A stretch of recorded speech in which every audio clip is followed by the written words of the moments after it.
Close your eyes, dear listener. Let the noise of the day melt away. Allow each breath to slow, like a soft breeze drifting through ancient ruins. Tonight, we set sail to the Alchemist's War. The lanterns of Venice flickered in the early mist, their reflections trembling over the black canals like molten gold. In a narrow alley where shadows pooled like ink, a figure moved with quiet urgency. Lucian Valerius, once a scholar of noble standing, now a fugitive in his own city, carried beneath his cloak the fragment of a manuscript that could change the course of Europe, or destroy it. The parchment was old, older than any text in the Venetian archives, its edges brittle and darkened by centuries.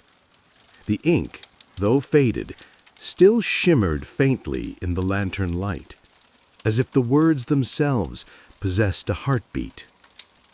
Lucian had discovered it in the dust-choked corner of a forgotten library, hidden behind treatises on astrology and the humors of man. The title was cryptic, De Bellum Alchemica, the Alchemist's War. He shivered, not from the cold, but from the weight of what he held. The manuscript spoke of forces beyond mortal understanding, of gods who had walked among men in the age before recorded history. These gods, it claimed, had left behind a gift and a curse through the art of alchemy. To possess it was to possess dominion over life and death, over the very destiny of nations. Footsteps echoed.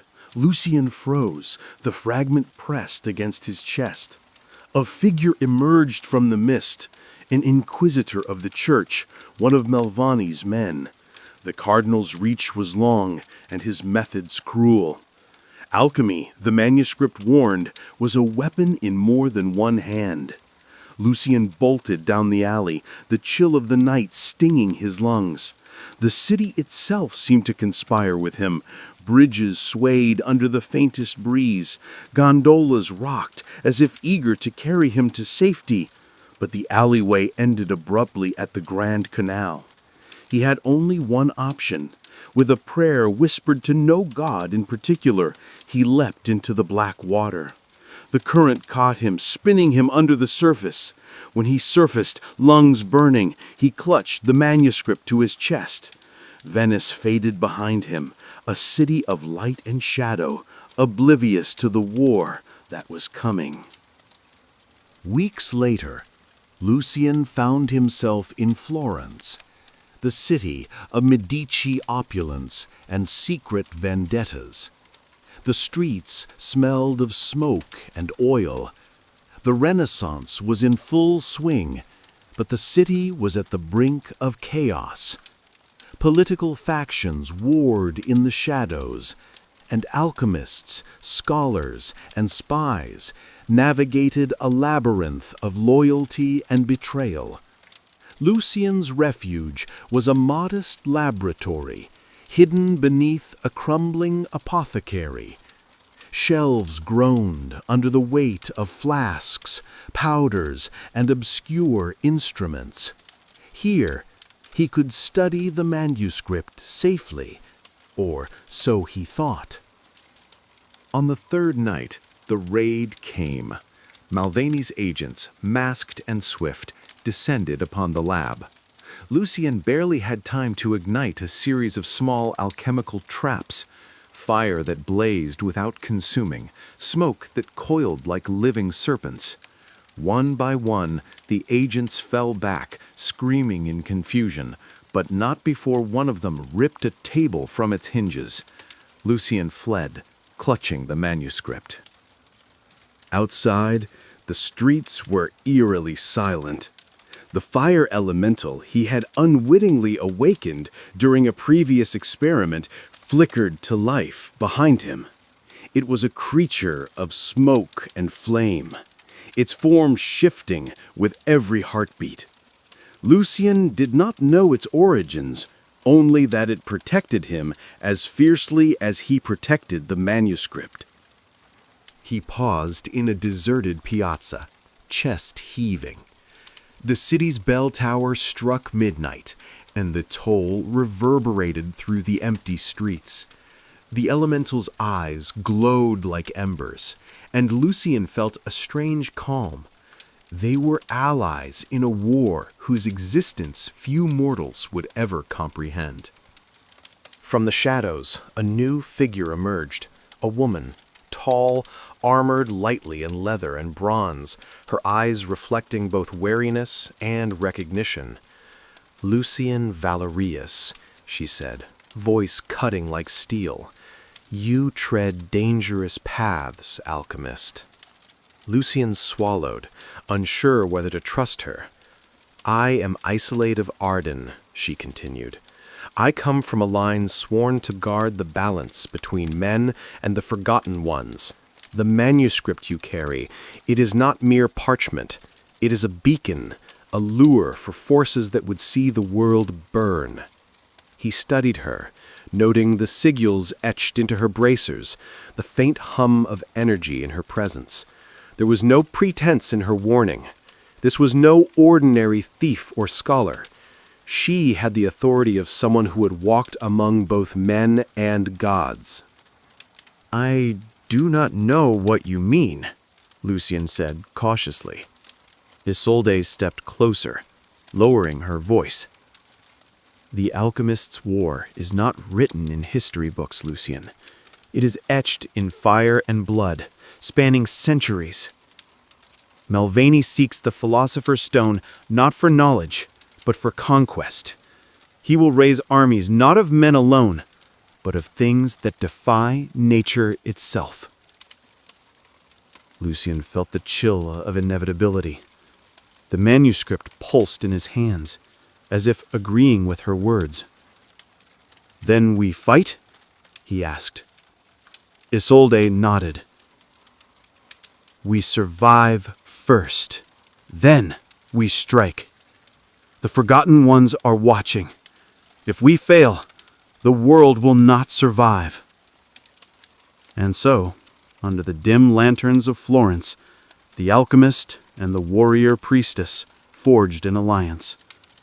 Outside, the city slept, unaware that its fate and the fate of all Europe teetered on the edge of an invisible war. A war older than kingdoms, older than kings, written in the language of fire and myth. The morning sun crept over Florence, brushing the terracotta roofs with gold. Yet the city streets, alive with merchants, scholars, and beggars, seemed oblivious to the quiet war waging beneath the surface. Lucian moved cautiously through the alleys, Isolde at his side, her presence a silent reassurance against the shadows that still hunted him. "Who are these forgotten ones?" he asked as they walked. Isolde's gaze was distant, thoughtful. "They are remnants of a world before the church, before kings, pre-Christian deities, guardians of knowledge humanity was never meant to wield.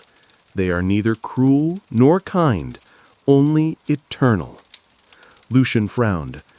"Eternal beings watching over us? Why have they not intervened before?" "Because humans must choose their own path," Isolde replied. Her voice, though calm, carried an edge of warning. "You hold a fragment of their legacy. That is why you are hunted." Their journey took them through Florentine backstreets, winding beneath aqueducts and over bridges that arched like the ribs of a great beast. Finally, they reached the outskirts of the city, where the dense Arden forest began. The manuscript had hinted at this place, a repository of ancient knowledge and a threshold to realms older than Europe itself. As they entered the forest, the air shifted. Mist clung to the trees, sunlight fractured into green-gold beams, and the wind carried whispers in a language Lucian could not comprehend. "This forest," he murmured, "it feels alive." More than alive, Isolde corrected. It remembers. Every act of blood and betrayal leaves a trace here.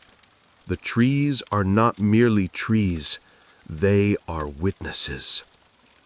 Suddenly, the underbrush rustled. From the shadows emerged a creature unlike any Lucian had seen. A dryad, its form fluid, eyes glowing with an inner light. It spoke in a voice that was both melodic and ancient. "Who enters the Arden?" Isolde stepped forward. "We seek guidance, guardian of the forest. Our cause is not to harm, but to prevent destruction." The dryad studied them, and the forest seemed to hold its breath. Finally, it spoke. "Many have come with such words, few with true purpose. The alchemist carries fire that could burn both worlds. He must be tested, or the balance will shatter." Lucian felt a twinge of apprehension. Tested? The dryad extended a hand. The forest floor shifted, revealing a shimmering pool of water. "Look into this, and see not only yourself, but the destiny you choose. Only if your heart is unclouded may you proceed." Lucian knelt, peering into the liquid surface. At first, it reflected only his weary face, gaunt from nights without sleep. Then the water darkened, showing visions of cities in flames, armies of men and monsters clashing, and Malvani, crowned in fire, standing atop a mountain of corpses.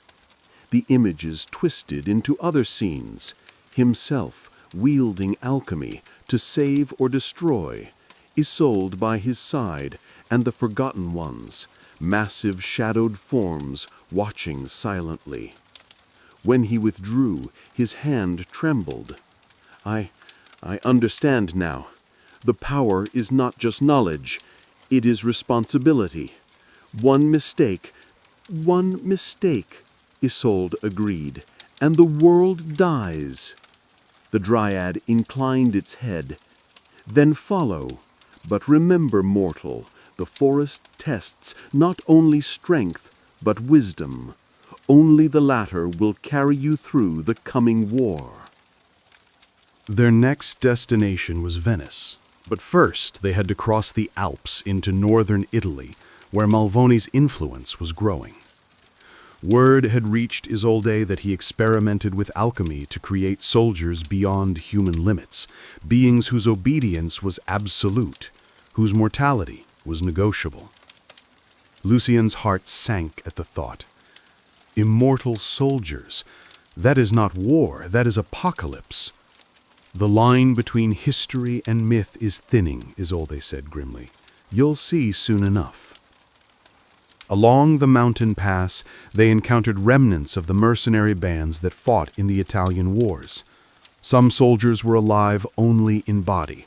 Their eyes were glassy, their movements mechanical.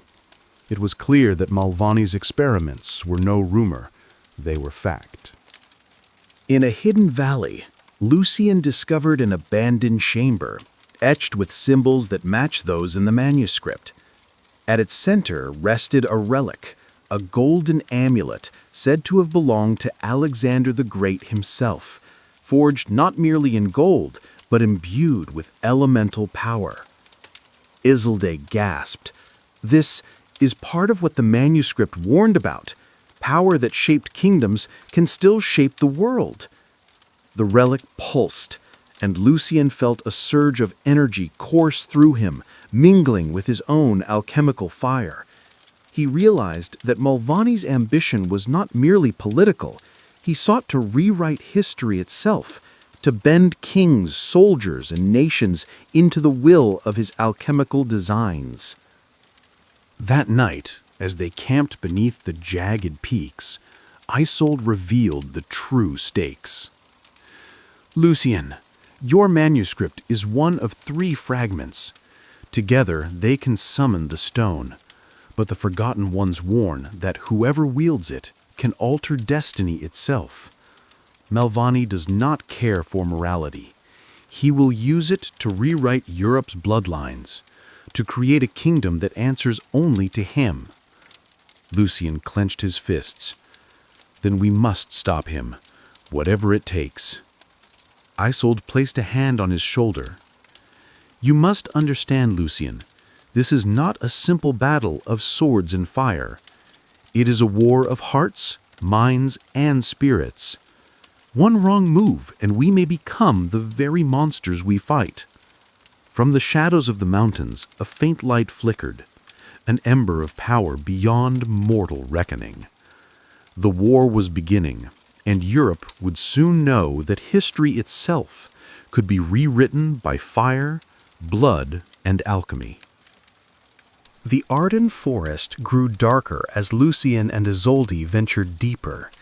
The canopy thickened, blocking the sun, and a silence hung heavier than nightfall. Every step felt measured, as though the earth itself were observing them. They say the Forgotten Ones are remnants of an older world, Isolde whispered. Titans, spirits, and gods that predated the first kingdoms. Their memory lingers here, in the roots, the stones, the rivers. Some say they will only reveal themselves to those worthy or doomed. Lucian tightened his grip on the manuscript. The forest seemed alive, breathing around them. Branches twisted into forms reminiscent of human shapes, shadows that disappeared when he blinked. He felt a presence behind him, though each time he turned, there was nothing but the mist. They arrived at a stone circle, hidden in a glade where no sunlight penetrated. Strange glyphs, carved into the ancient rock, glowed faintly with emerald light. Lucian's pulse quickened. This was a threshold, a doorway into something older than humanity.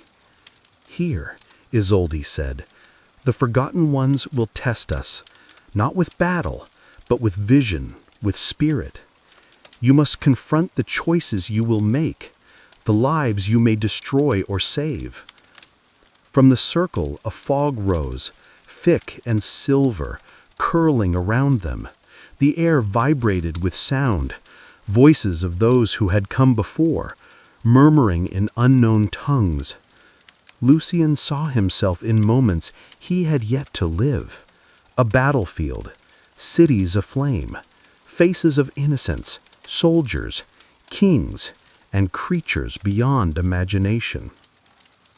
Suddenly, a figure materialized from the fog, immense, shadowed, crowned with what seemed like the aurora of stars. Its eyes glowed with knowledge and sorrow. "You seek power beyond mortal reach," it said. Its voice was a chorus of whispers. "Yet power demands sacrifice. Are you willing to bear the burden of destiny?" Lucian felt the weight of centuries pressing on him. I seek only to prevent Melvani from harming the world." The figure studied him, then shifted, and Lucian saw visions of failure. Cities burned, forests dead, Isolde fallen. The images were painful, almost unbearable, yet instructive. "Understand this," Isolde said softly. "The path of an alchemist is not merely creation, but destruction as well. We may be forced to choose between salvation and ruin." The fog thickened, forming obstacles, illusions of soldiers, twisted beasts, and the specters of past alchemists who had fallen to ambition. Lucian and Isolde moved through, relying on intellect, courage, and trust in one another. Each trial sharpened their resolve, testing their hearts more than their bodies. When they emerged, the stone circle had faded into the forest, replaced by a glade bathed in morning light. Lucian felt changed, as though the forest had imparted some of its ancient wisdom. The Forgotten Ones have deemed us capable, for now, Isolde said. But the true war is yet to come, and Malvani grows stronger with each passing day. From the forest, their journey led them to the city of Venice, a hub not just of commerce, but of secrets. Hidden beneath the bustling canals and marble palaces was a gathering known only to a select few, the Philosopher's Conclave. Here, Europe's greatest alchemists convened to debate, exchange, and, in secret, manipulate the destiny of kingdoms. Lucien and Isolde entered a chamber carved from black marble, illuminated by floating orbs of golden light. Alchemists of every region were present: Italians, Germans, Spaniards, even scholars who claimed descent from Byzantine mystics. Some whispered that a few were descendants of the Forgotten Ones themselves, beings who had learned to walk between human and divine realms. "Welcome," said the lead elder, a thin man with piercing eyes and hands stained with gold powder. "You bear the manuscript. Few have come with such fragments intact. Few survive to see the conclave." The room hummed with tension. Allegiances were thin, and many eyes regarded Lucien with suspicion. One alchemist, cloaked in crimson, sneered. "Do you claim to understand what you carry? Power beyond kings, beyond gods? Many here have spent a lifetime studying such forces. What makes you worthy?" Lucien held the manuscript steady. "I do not claim to be worthy, only that I know what happens if it falls into the wrong hands." The elder nodded. "And Malvani?" Isolde's hand rested on Lucien's arm. "He will not stop until he has the stone, and he does not care for life, morality, or history. He seeks only control." A debate ensued. Some alchemists advocated hiding the fragments, leaving Europe vulnerable to Malvani. Others believed in wielding the stone, claiming that only by mastering it could they defend the continent. Arguments intertwined history, myth, and philosophy. Venice itself seemed to hold its breath. Suddenly, the chamber trembled. A ripple of golden light shot across the walls, forming images of soldiers, cities, and alchemical horrors, the reach of Malvani's power made manifest. The conclave fell silent. "You see," said the elder, voice grave, "this is why we convene in secret. The war is no longer hidden. The time for choice has arrived. We must decide: defend or risk annihilation." Lucien glanced at Isolde. "What do we do?" She looked to the other alchemists, her eyes resolute. "We fight, not with armies alone, but with knowledge, courage, and alliances both human and mythic. The Forgotten Ones have given us their trust. We cannot fail." The conclave murmured agreement. Plans were set: messengers to kings, recruitment of loyal alchemists, and securing relics of power scattered across Europe. Every fragment, every spell, every artifact could tip the balance in the coming war. As Lucien watched the assembly, he realized that history and myth were converging, that Europe itself had become a chessboard where the pieces were men, monsters, and immortal secrets. The true battle, the Alchemists' War, was about to begin. The dawn over northern Italy burned red as the armies of Malvani marched toward a fortified Renaissance city. His soldiers were unlike any mortal men, hulking constructs of alchemical steel, their eyes glowing with a cruel light. They moved in eerie unison, as if a single will bound them. Lucien and Isolde stood atop a hill overlooking the city. The conclave's alchemists had prepared defensive wards, glyphs etched into the stone walls, and subtle enchantments to disrupt Malvani's unnatural forces. Yet even with preparation, the scale of the threat was staggering. "Do you see now?" Isolde said, her hand on Lucien's arm. "This is not a battle of swords. It is a war of creation and destruction." Lucien's eyes followed the horizon. He could see the constructs advance, men who had been altered into something monstrous, carrying weapons that seemed to burn without fire. Malvani rode at the center, clad in a robe stitched with metallic threads, eyes shining with anticipation and madness. The battle began with a roar. The conclave's alchemists unleashed storms of fire and lightning, manipulating the elements as they had studied for decades. The city trembled under the assault, stones crumbling, roofs igniting. Lucien, with trembling hands, prepared his own alchemical defenses. He combined substances from the manuscript, crafting vials that exploded into shifting barriers of light and shadow. Each deployment was a gamble. Too much force to destroy allies, too little would allow Malvani's soldiers to advance.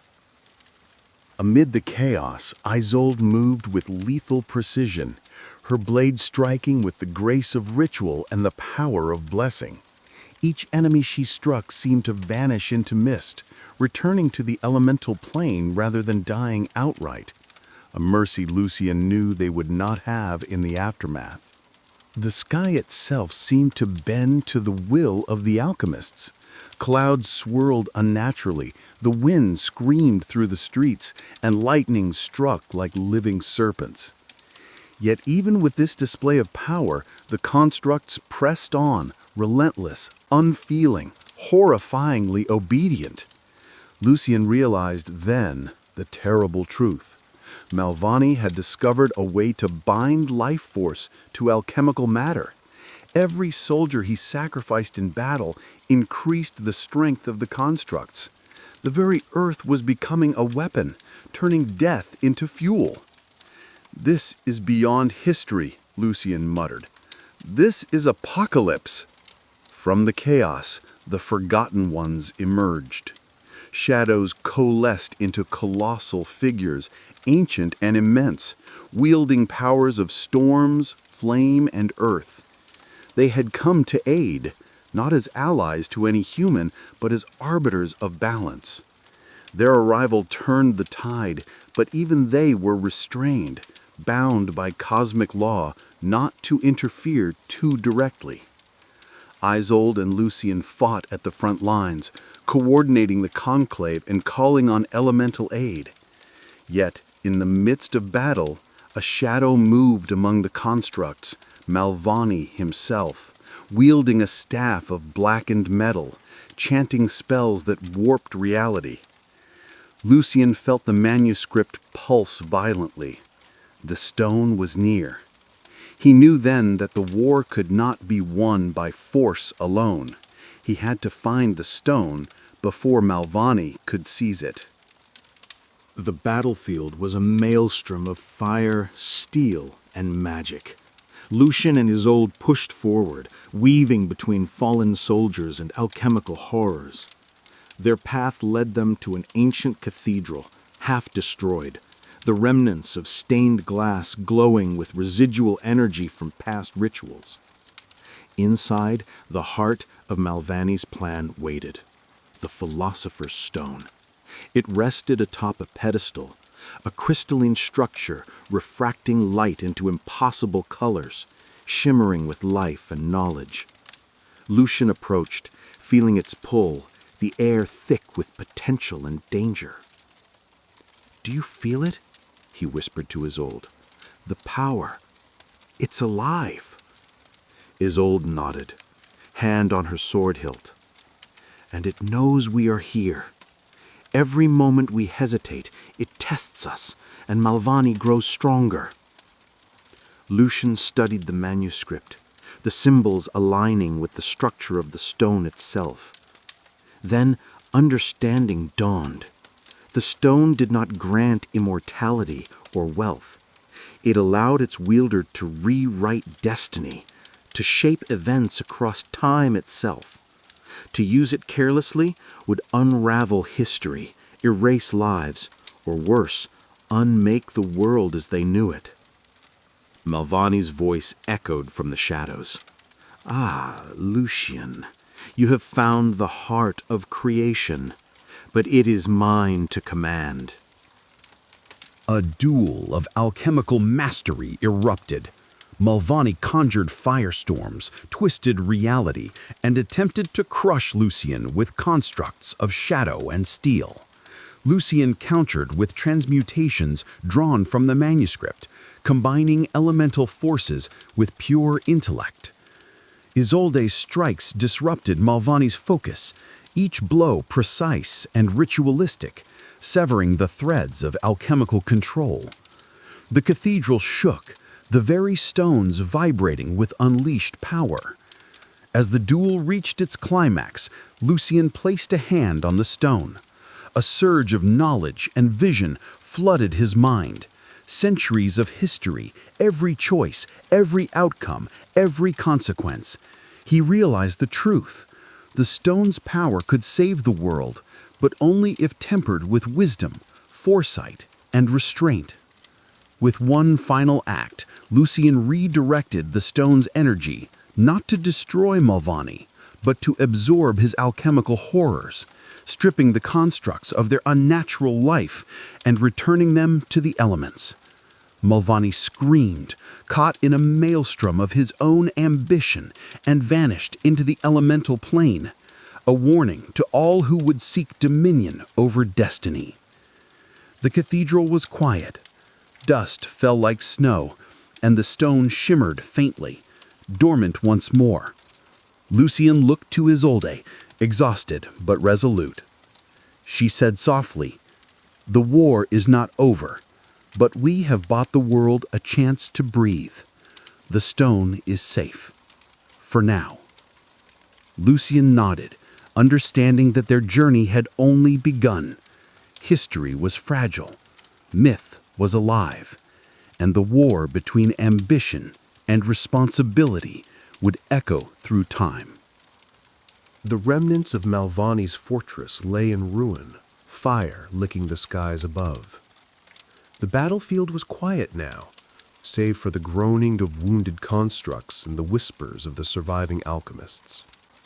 Yet in the shadows, a presence lingered. Malvani had not been destroyed. He had fled, retreating into the elemental plane, a realm where time and matter bent to will alone. Lucian and Isolde stood at the threshold of this plane, a place where reality seemed fluid. Stones floated as if weightless, rivers of liquid light carved paths through the air, and the sky shimmered with colors that mortals could not name. "Here," Isolde said, voice low, "we end this. We either defeat him or we risk him returning with greater fury." Malvani emerged, a terrifying amalgam of shadow and fire, eyes burning with the madness of one who has glimpsed ultimate power. "You cannot stop me," he shouted. "This world is mine to shape." Lucian stepped forward, holding the manuscript and the Philosopher's Stone. "It is not yours, Malvani. No one has dominion over destiny, not even you." The duel that followed was unlike any other. Malvani warped reality itself, creating armies of spectral soldiers and elemental beasts. Lucian and Isolde fought with knowledge, courage, and precision, calling upon both human skill and mythic aid. Lucian channeled the stone's power, not to destroy, but to bind Malvani. Energy coursed through him, visions of history and possibility overwhelming the senses. Malvani's form began to unravel, torn between ambition and the immutable laws of destiny. With a final incantation, Lucian redirected Malvani's energy into the elemental plane, sealing him in a prison of pure essence. Malvani's scream echoed, fading as the plane itself stabilized. He was not dead, but trapped, a warning and a lesson. Ambition without wisdom leads to self-destruction. Exhausted, Lucian collapsed, the stone dimming, its power once again resting in dormancy. Isolde knelt beside him. "It is done," she said softly. "The war is over. For now." Europe slowly began to recover. Cities rebuilt, forests regrew, and the whispers of the alchemists faded into legend.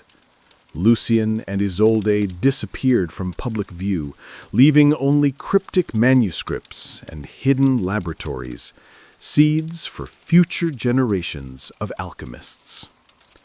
Yet even in their absence, the world remembered. The fires of the war had left marks, fortresses scorched, relics scattered, and myths intertwined with history. Scholars debated, priests preached, and common folk told stories of a war between men and forces beyond comprehension.